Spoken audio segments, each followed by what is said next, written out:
Good morning, everybody. Pasquale Fulginiti is here. He's an early childhood and parent educator and the author of Kid Stuff, How Positive Discipline Works Throughout Children's Lives. So we were just promoting this a few minutes ago, saying how to get things done in the house or at school for teachers without the screaming and the yelling and the bargaining. So, and the main question you get is? The number one question I get is, how do I get my kids or students to cooperate, to do what needs to be done without the yelling or the bribing or having to tell you, without having to tell you 5 to 10 times or raising my voice. Right. You say, well, how do I get my kids? There's a list of things that I need to do. Yeah. How do I get them to do it? Done without the whole. First of all, tell me what does not work in your opinion as far as getting something done in the house. Threats.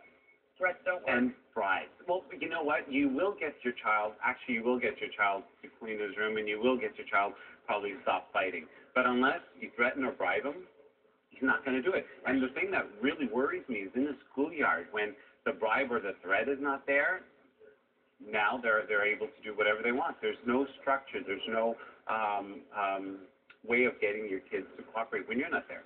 Okay. So let's talk about now what does work. So I know a lot of parents probably do that sort of thing because you just need to get it done in the moment. So if you promise something, a toy or whatever, and it gets done, it's good. But there are other ways to make the situation easier, and it's all of these are about empowering the child as well, right? That's the key word, is empowerment. You go, well, how do I empower my child? If you're a teacher, how do I empower my students? And if you're an employer, how do I empower my employees? Yeah. How do I get them to do what needs to be done even though I'm not there? Okay. So the key word is empowerment. And the thing about empowerment is I give you the power to choose within limits. For example, would you like to wear your red hat or your blue hat? That's giving a choice.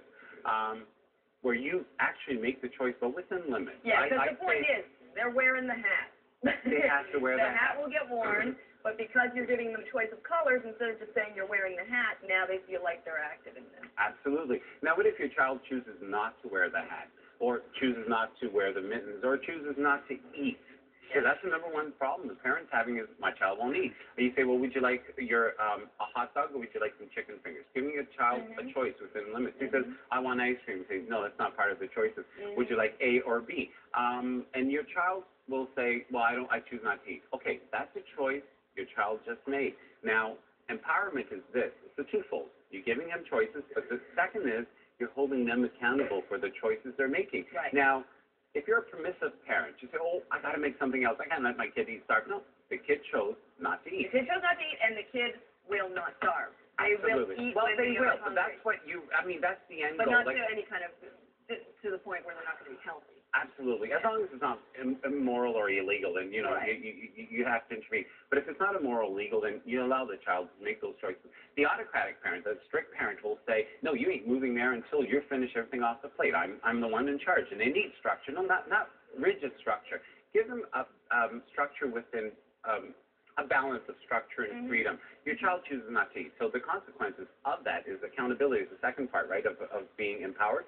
You're telling the child chooses not to eat, and therefore hunger will be a consequence. And allowing the child to experience the hunger is a lesson that will overcome any yelling, screaming, bribing, anything. The child would say, I'm going to eat tomorrow because I don't want to experience hunger. I'm going to wear my hat. I'm going to wear my hat tomorrow because my ears froze yesterday. Yeah. Right? So part two of empowerment is allowing the child to be accountable for the choices that he makes. And you have to be firm and consistent with these rules.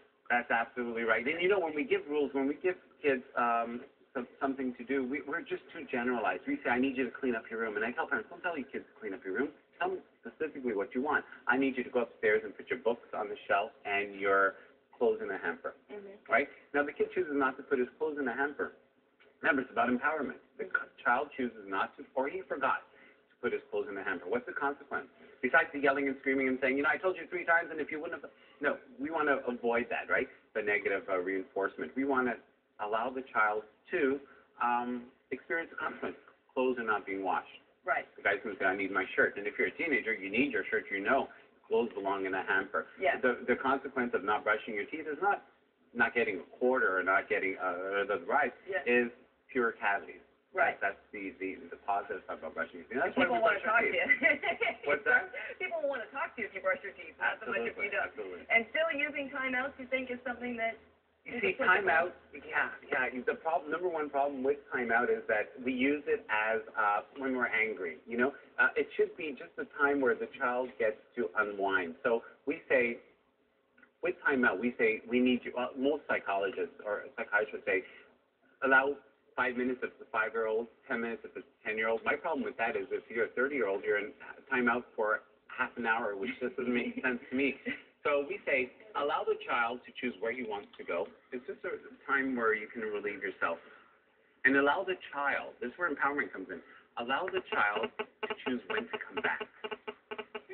You say, well, you know what, my child will never come back. Then he doesn't want to play, or he doesn't want to be there. He wants to be by himself, right? Allow your child to choose when to come back, and I think that's important. And we forget about that in timeout. It's good stuff, kid stuff, how positive discipline works throughout children's lives. Pasquale Fulginiti, thank you so much for being here. My pleasure. Thank you for having me. Here's Jennifer, Live Eye.